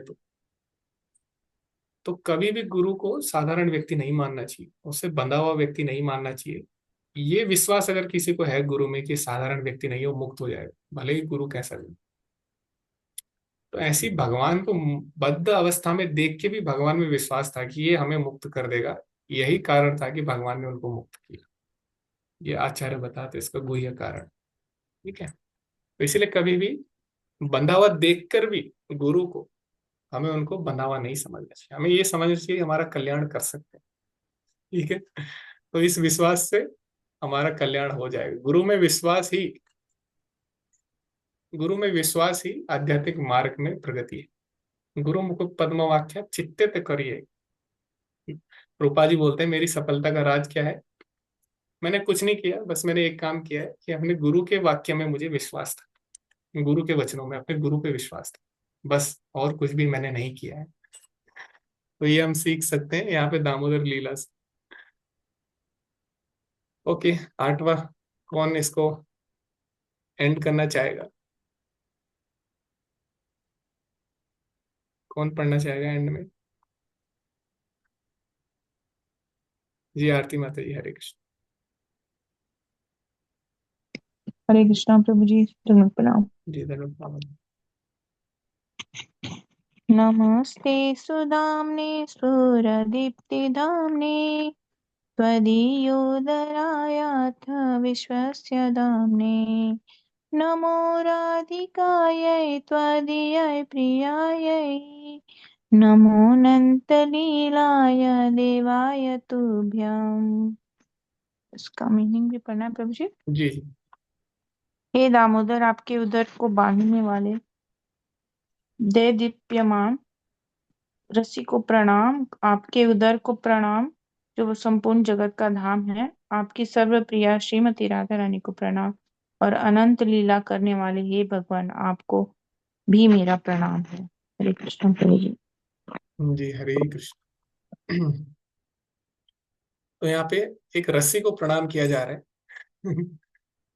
और वो रस्सी कोई साधारण रस्सी नहीं है, वो रस्सी है कौन? भक्ति। तो वो रस्सी को कौन प्रणाम करेगा? कोई भी नहीं करेगा। आप करते हो क्या रस्सी को प्रणाम? नहीं। लेकिन वो रस्सी कौन है जिसने भगवान को बांधा? वो कोई और नहीं बल्कि भक्ति की रस्सी है। भक्ति की रस्सी से ही भगवान बनते हैं, और कोई भी रस्सी से भगवान नहीं बन सकते हैं। तो ये यहाँ पे बोला गया है। और राधिका रानी को क्यों नमस्कार किया गया? अचानक से राधिका रानी कहाँ से आ गई? यहाँ पे राजलीला की चर्चा तो नहीं हो रही। क्योंकि जो भक्ति है वो स्वयं राधे राधा रानी है। भक्ति का जो स्वरूप है वो राधा रानी ही है। तो इसीलिए राधा रानी के बिना हम कृष्ण को नहीं बांध सकते हैं, उनकी कृपा के बिना हम कृष्ण को नहीं बांध सकते, कोई भी नहीं बांध सकता। यशोदा माँ भी नहीं बांध पाई। जब तक राधा रानी ने उनको अंतिम रस्सी नहीं दी तब तक वो नहीं बांध पाई। उन्होंने कितना प्रयास किया। तो इसीलिए आप जो भी कर रहे हैं साधना, हमको लगता है कि हम साधना करेंगे, हम 16 माला कर रहे हैं तो अब भगवान हमारे दास बन जाएंगे। ऐसा नहीं होने वाला। आप कुछ भी कर लीजिए, जब तक गुरु की कृपा नहीं होगी, गुरु जब तक प्रसन्न नहीं होगी, यस्य प्रसादात भगवत प्रसाद, यस्य अप्रसादात न गति कुतो। गुरु अगर प्रसन्न नहीं है, गुरु कौन है? गुरु है राधा रानी के सेवक। तो गुरु के माध्यम से राधा रानी की कृपा डायरेक्टली आती है। तो आप 16 माला करो, आप कुछ भी करो, आप सुंदर सुंदर भोग बनाओ, आप जो भी साधना करो, उससे कुछ नहीं होने वाला। नित्य सिद्ध कृष्ण प्रेम साध्य कबू नहीं। भगवान का जो प्रेम है वो कभी भी साध नहीं सकते आप, किसी भी साधना से वो नहीं प्राप्त किया जा सकता। अब क्वेश्चन आता है तो हम साधना क्यों करें? अब जब भगवान का प्रेम नहीं मिल सकता किसी भी साधना से, क्योंकि ऐसी कोई साधना नहीं बनी है जो भगवान को दिला सके। तो हम साधना कर रहे हैं श्रीमती राधा रानी अपने गुरु को प्रसन्न करने के लिए, क्योंकि गुरु प्रसन्न होंगे तो भगवान प्रसन्न हो जाएंगे। होना ही पड़ेगा, अगर नहीं भी होंगे उनको होना ही पड़ेगा, क्योंकि भगवान बोल चुके हैं हम भक्त पराधीन। और राधा रानी से बढ़कर कोई भक्त नहीं। राधा रानी ही भक्ति है। क्यों ऐसा है? क्योंकि आप देखो, भगवान कृष्ण, कृष्ण मतलब जिनसे हर कोई आकर्षित होता है, लेकिन भगवान किससे आकर्षित होते हैं? श्रीमती राधा रानी से। और अगर आप भक्ति के 6 लक्षण पढ़ो भक्ति रसामृत सिंधु, तो उसमें क्या है एक लक्षण भक्ति का? तो 6 लक्षण: क्लेशाग्नि, सुबदा, मोक्ष, लघुताकृत, सुदुर्लभा, सांद्रानंद, विशेष आत्मा। और अंतिम लक्षण है श्री कृष्ण कर्षणी चसा, यानी जो कृष्ण को भी आकर्षित करती है। तो वो कौन है? हमारे आचार्य बोले भक्ति है, और एक तरफ बोले हमारे आचार्य राधा रानी है जो कृष्ण को आकर्षित करती है। तो अगर हम देखें तो जो हमारी भक्ति है वो स्वयं राधा रानी, उससे भगवान आकर्षित होते हैं। और राधा रानी की कृपा के बिना, उनके जो सेवक हैं या सेविका हैं, उनकी कृपा के बिना कोई भी भगवान को प्राप्त नहीं कर सकता। आप स्वयं सोचो, आप हम सोचते हैं भगवान के लिए हम भोग बनाएंगे, और भगवान बोलते भी है भगवत गीता में कि जो भी भक्ति भाव से मुझे देता है मैं उसको स्वीकार करता हूँ। क्या हमारा भक्ति भाव शुद्ध है जो भगवान हमारा भोग स्वीकार करेंगे? क्या हमारा भाव शुद्ध है जो भगवान हमारी सेवा स्वीकार करेंगे? नहीं है ना। फिर भी हम लोग भगवान को भोग लगा रहे हैं, हम लोग भगवान का नाम ले रहे हैं। क्योंकि हम जो भी सेवा कर रहे हैं उससे पहले हम गुरु प्रणाम मंत्र बोलते हैं। गुरु प्रणाम मंत्र का मतलब क्या है? कि हम सबसे पहले गुरु का आशीर्वाद लेते हैं कि देखो भगवान, हमें पता है जो भी हम करने वाले हैं आप तो लेने नहीं वाले हैं, क्योंकि हम इतने शुद्ध नहीं है। आप सोचो करोड़ों लक्ष्मियां भगवान की सेवा कर रही है, भगवान आपसे क्यों सेवा लेंगे? लेकिन हम बोलते हैं ठीक है, लेकिन फिर भी हम आपको ऑफर कर रहे हैं। क्यों? हमारे गुरु की ओर से। हम तो इस लायक नहीं है ना, लेकिन हमारे गुरु की ओर से आप इसको स्वीकार करें तो भगवान उसको स्वीकार करते हैं। इसलिए अब जब आप चैंटिंग करते हो तो हम बोलते हैं प्रणाम मंत्र अपने गुरु का, गोपाल जी का प्रणाम मंत्र बोलते हैं, पंच तत्व मंत्र हम बोलते हैं, तब हम हरे कृष्ण महामंत्र बोलते हैं। क्योंकि हमें पता है हम जो बोलने वाले हैं वो तो पता नहीं कितने अपराध भरे होंगे उसमें, उससे तो कभी प्राप्ति नहीं होगी भगवान की। तो इसीलिए अब तो बस गुरु को प्रसन्न करना, भक्तों की सेवा करना। देखो हमारे पास 2 ऑप्शन है, या तो हम अच्छे भक्त बने, शुद्ध भक्त बने, जो कि बहुत ही कठिन है। या हमारे पास दूसरा ऑप्शन है कि हम जो शुद्ध भक्त है उनकी सेवा करें अच्छे से। कौन सा आसान है? मुझे लगता है कि भक्तों की सेवा करना वो ज्यादा आसान है। तो हमें क्या करना चाहिए? भक्तों की सेवा करनी चाहिए, गुरु की सेवा करनी चाहिए, प्रयास करना चाहिए जो हमें गुरु ने आदेश दिए उनको पूरा हमें अपना बेस्ट देना चाहिए, भले हम कर ना पाए वो अलग बात है, पर हमें पूरा अच्छे से प्रयास करना है। गुरु ने बोला है 16 माला जप करना है, तो हमें पूरा प्रयास करना है कि हम करें उसको किसी भी प्रकार से। तो हमारा प्रयास देख के भगवान प्रसन्न हो जाए, गुरु प्रसन्न हो जाए, और गुरु प्रसन्न हो गए तो भगवान प्रसन्न। तो इसीलिए यहाँ पे राधा रानी को प्रणाम किया गया अंत में, कि राधा रानी की कृपा से ही हम भगवान की भक्ति को प्राप्त कर सकते हैं, और भगवान की भक्ति रूपी रस्सी से ही भगवान बंध जाते हैं। तो रस्सी राधा रानी है, वो रस्सी भक्ति है, वो रस्सी हमारे गुरु वर्ग है। ठीक है, हरे कृष्णा। तो ये था आज के सत्र का सार।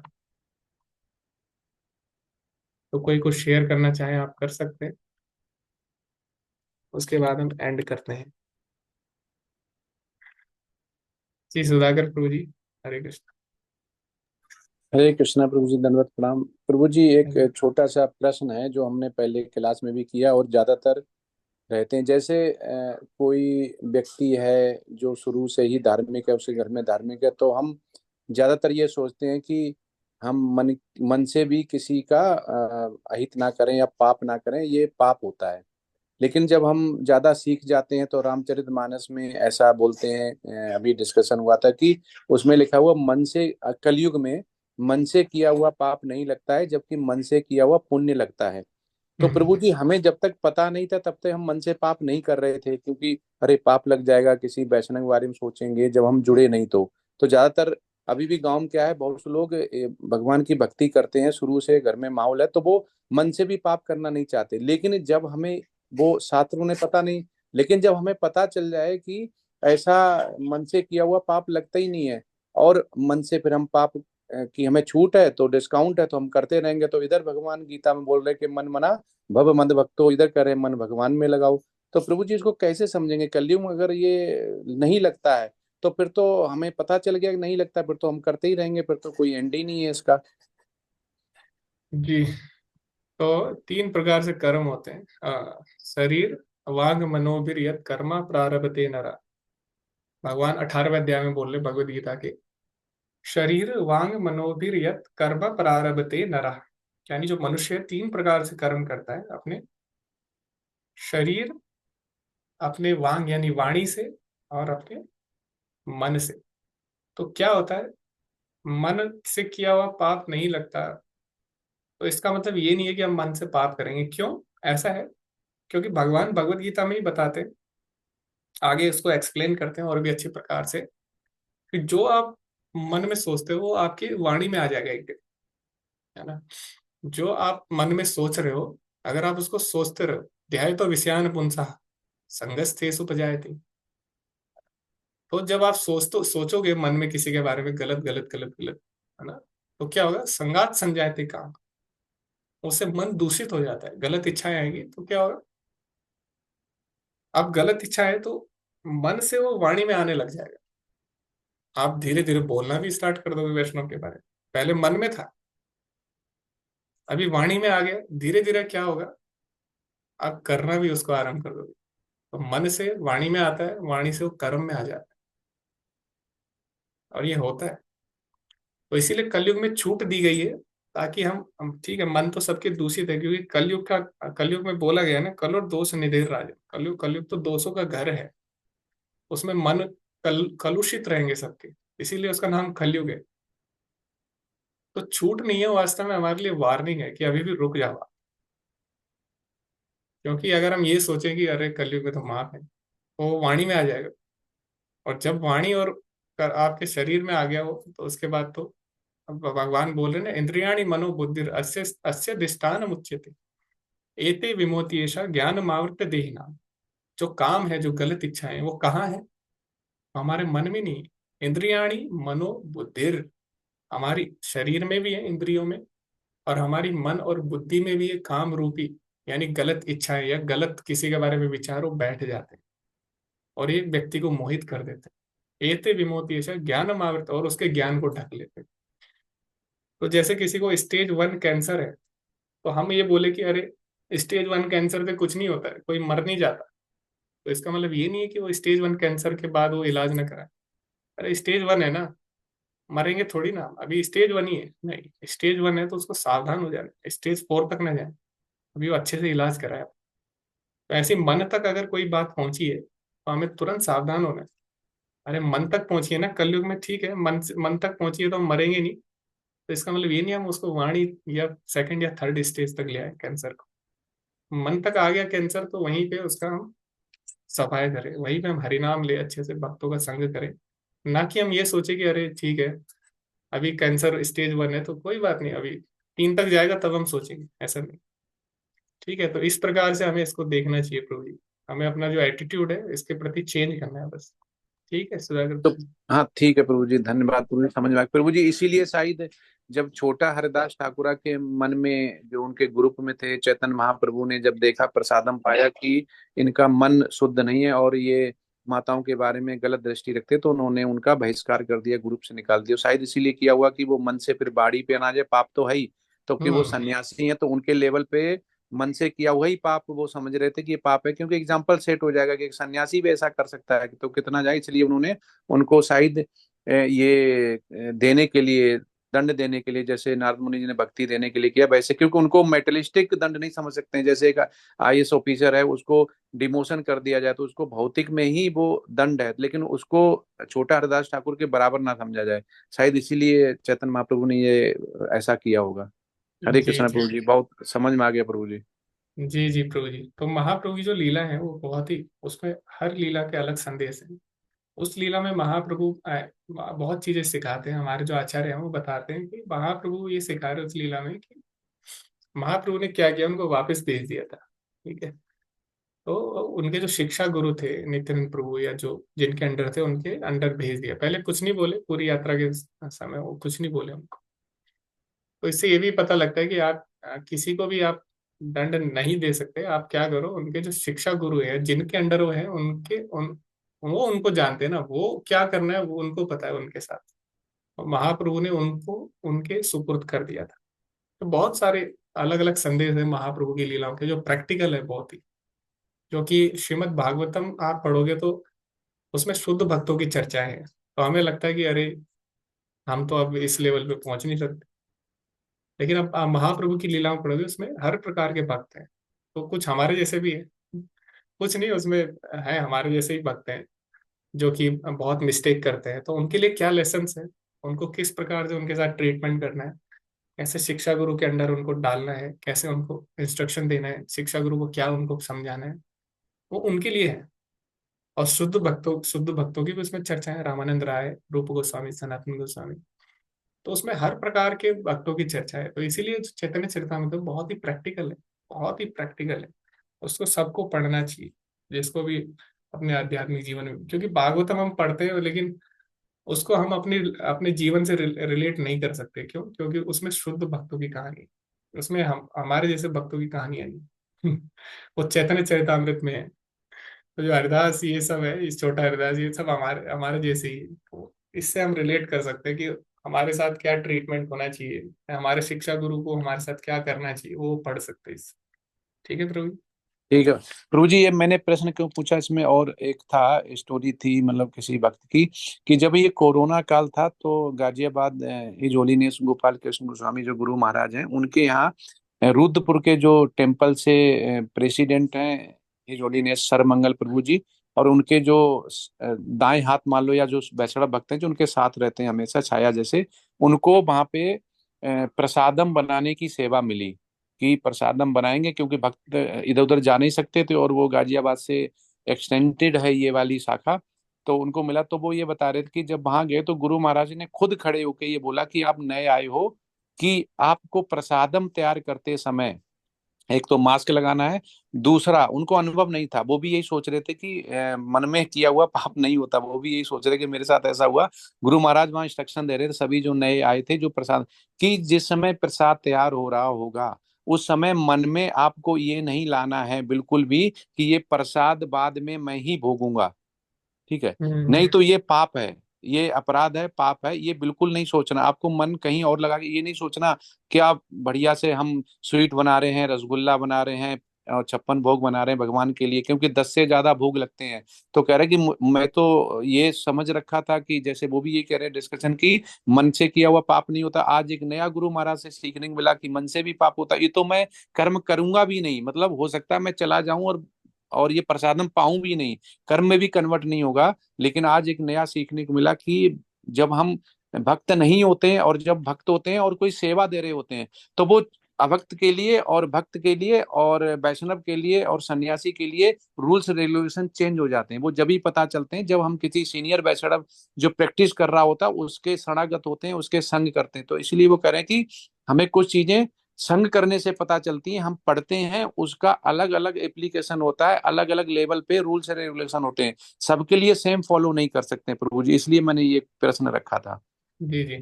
तो मैं वही वही इसमें कॉन्सेप्ट लगेगा कि मन से अपराध नहीं लगता, लेकिन इसका मतलब ये नहीं है कि हम उसको रोके ना। ठीक है, हमें उसको रोक देना है। स्टेज 1 पे ही हम अगर कैंसर को रोक दें, हम उसको पहुंचने ही ना दें। और दूसरा, अगर आप प्रसाद बना रहे हो, आप जो चेतना से प्रसाद बना रहे हो, उससे क्या होता है, उससे प्रसाद में पे उसका प्रभाव पड़ता है, जो आपकी चेतना है प्रसाद बनाते समय। इसीलिए हम देखते हैं माँ जो खाना खिलाती है, या आपको पता ही है सारी चीजें, है ना, तो मैं दोबारा से नहीं बोलूंगा। तो बात यह है कि जो वो कर्म कर रहे हैं मन से, लेकिन वो मन से नहीं रहा, क्योंकि वो उतर गया प्रसाद में। प्रसाद उतर गया पेट में, तो अब वो शरीर में आ गया। उनके शरीर में नहीं आया, ठीक है, लेकिन भक्तों के शरीर में तो जा रहा है ना। तो शरीर में पहुंच गया ना, शरीर से आपने गलत कर दिया किसी का ऑलरेडी, तो वो मन तक नहीं रह जाएगा। जो आप प्रसाद बना रहे हो आपके मन तक नहीं रह रहा है, वो सबके शरीर में जा रहा है। शरीर है अविद्या जाल। प्रसाद लेते समय हम बोलते भी हैं, शरीर है अविद्या जाल। शरीर में जाता है प्रसाद। तो आप केवल मेंटल लेवल तक नहीं रह गया। जो आपने प्रसाद बनाते समय जो आपकी गलत चेतना है, वो शरीर तक चली गई है सब। ठीक है, तो इसीलिए वो मानसिक अपराध नहीं रहा, वो शरीर तक पहुंच चुका है ऑलरेडी। ठीक है प्रभु जी। ठीक है प्रभु जी, धन्यवाद प्रभु जी। जी जी, हरे कृष्ण। ओके, कोई कुछ और शेयर करना चाहें दामोदर लीला के बारे में, या कुछ भी, और हम एंड करते हैं आज का सत्र।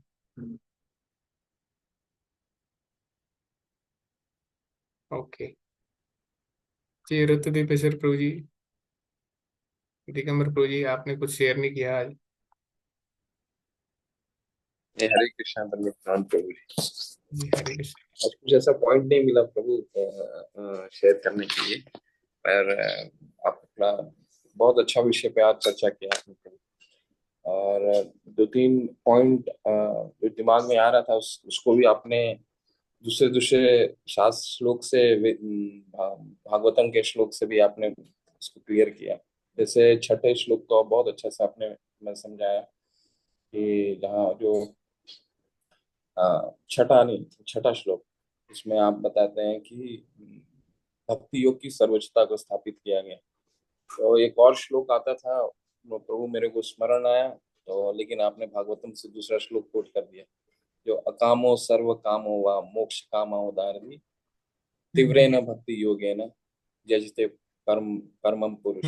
तो तीनों कोई भी हो जाए, चाहे वो काम, जिसको कोई काम की इच्छा हो, काम की इच्छा नहीं भी हो, चाहे कोई सर्व कामी हो, काम की इच्छा हो, या योगी जन हो, लेकिन भक्ति जो है वो सर्वश्रेष्ठ है। वही यहाँ मुनिगण जो छठा श्लोक है उसमें शेयर करते हैं। तो प्रभु आपने बहुत चीजें समझाई, अच्छे से समझाया। और एक और पॉइंट याद आया था प्रभु, जब आपने पहले श्लोक में बताया, पूछा था कि ऐसा कौन सा उदाहरण आता है जिसमें भगवान स्वयं भक्तों का उद्धार करते हैं, या फिर अ, अ, भक्तों के किसी दास। भक्तों का दास का उद्धार करते हैं। तो कई उदाहरण आए। एक उदाहरण मेरे मन में आया था प्रभु उस समय, जब चैतन्य महाप्रभु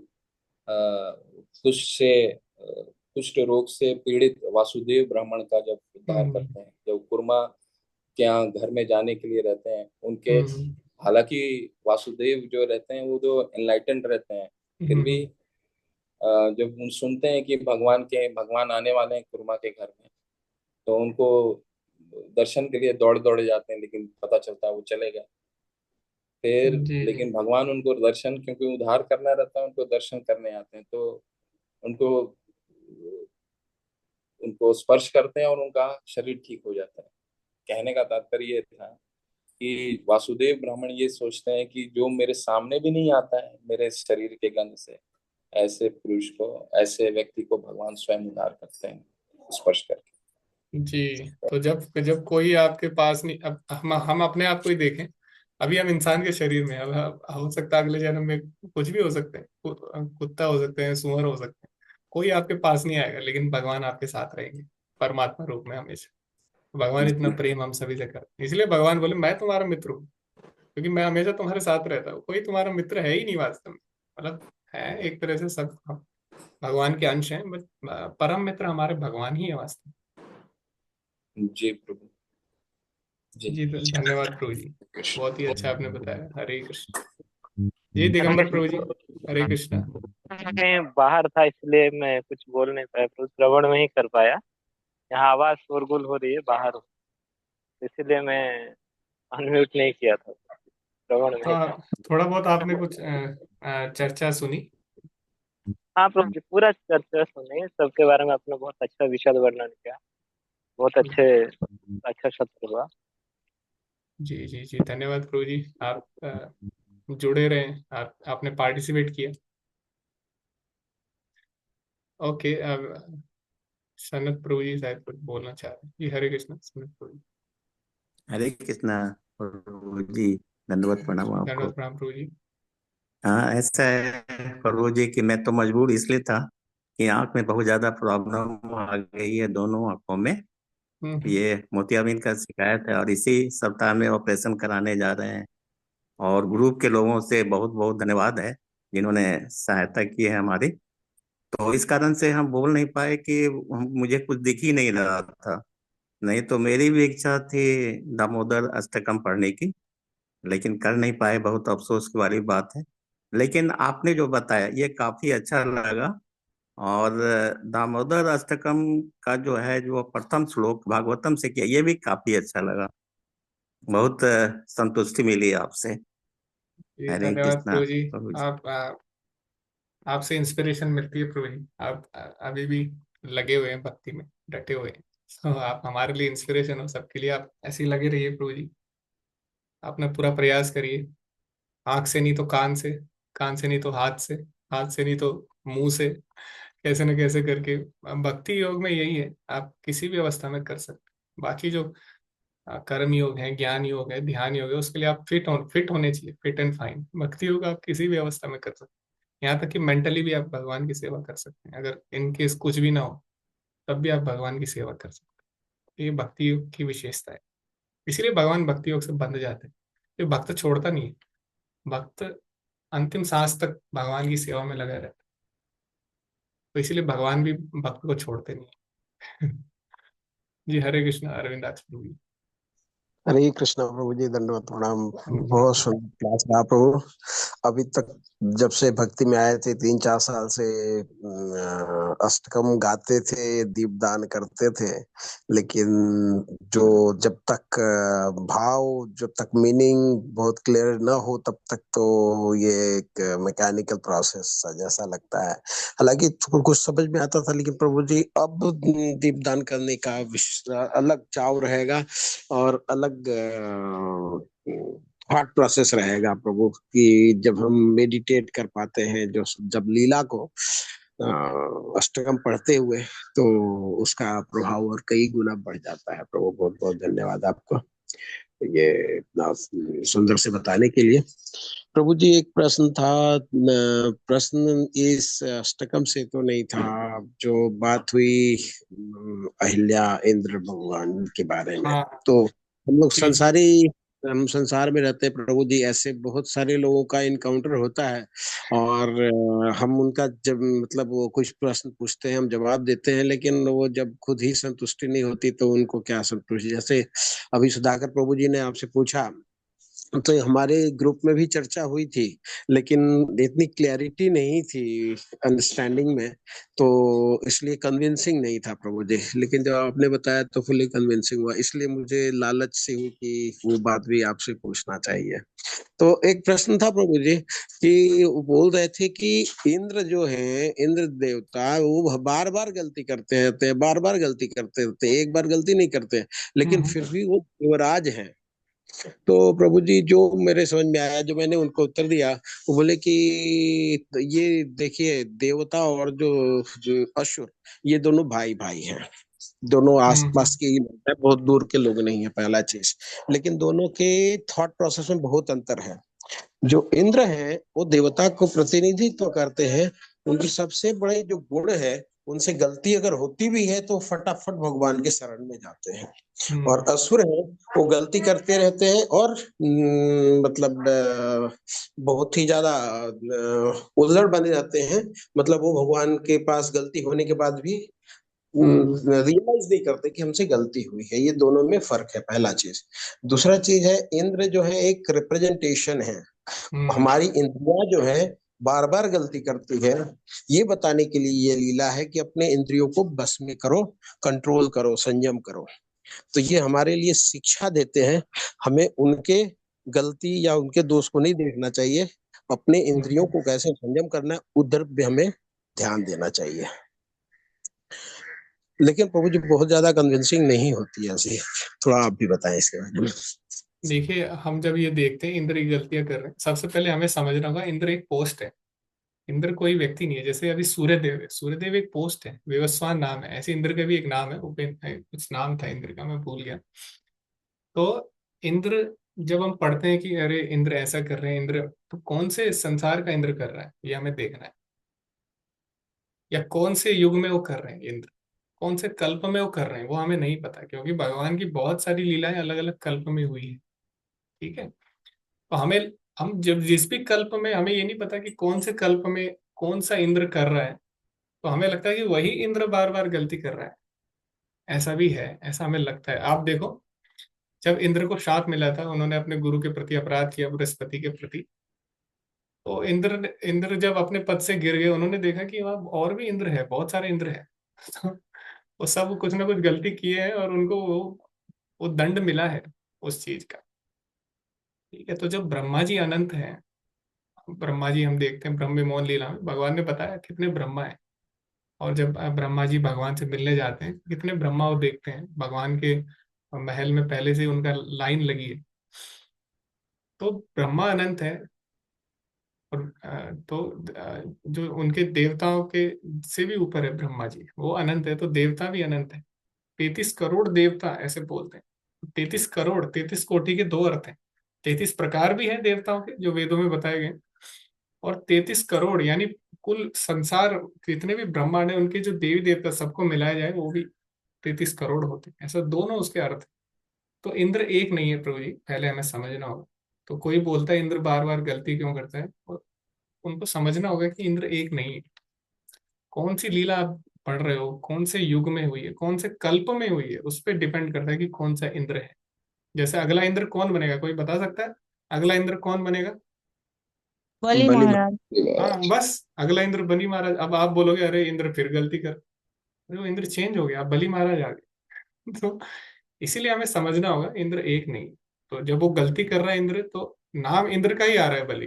जैसे हम बोले प्रधानमंत्री हर बार गलती करता है, ये तो लॉजिक ही, ये तो स्टेटमेंट ही गलत हुआ, क्योंकि प्रधानमंत्री गलती करेगा हर बार, क्योंकि हर बार अलग प्रधानमंत्री आएगा, तो कुछ ना कुछ तो करेगा ही वो। तो इसका मतलब ये नहीं है प्रधानमंत्री में कमी। ठीक है, तो ऐसे इंद्र गलती कर रहा है, ठीक है, लेकिन वो एक इंद्र नहीं है जो गलती कर रहा है, ये हमें समझना होगा। ठीक है, ऐसा हमारा दृष्टिकोण होना चाहिए। ठीक है, तो देवता भी गलती कर देते हैं, लेकिन उसके बाद वो क्षमा मांगते हैं। इंद्र ने क्षमा मांगी जब भगवान ने गोवर्धन लीला की, उसके बाद इंद्र शुद्ध हो गए। ठीक है, उसके बाद इंद्र का प्यूरिफिकेशन हो गया। उसके बाद उन्होंने क्षमा याचना की भगवान से। तो ऐसे हम इसको देख सकते हैं प्रभु जी। और यही इसका सही दृष्टिकोण है कि इंद्र बार बार गलती नहीं करता, अलग अलग इंद्र गलतियां करते। ठीक है, धन्यवाद प्रभु। हरि बोल। बहुत सुंदर प्रभु। हरे कृष्ण। हाँ जी, हरे कृष्णा। नीलम माता जी, आपने हैंड रेज किया था, आप बोल सकते हैं कुछ। जी जी जी प्रभु, हरे कृष्णा। एक तो प्रभु अचिंत्य भेद भेद समझ में आया कि कितना इस लीला में भगवान ने सौराठ होते भी, वंदना अकाम होते हुए भी दूध पीने की इच्छा, और कई सारे कारण देखे इसमें अचिंत्य भेद भेद।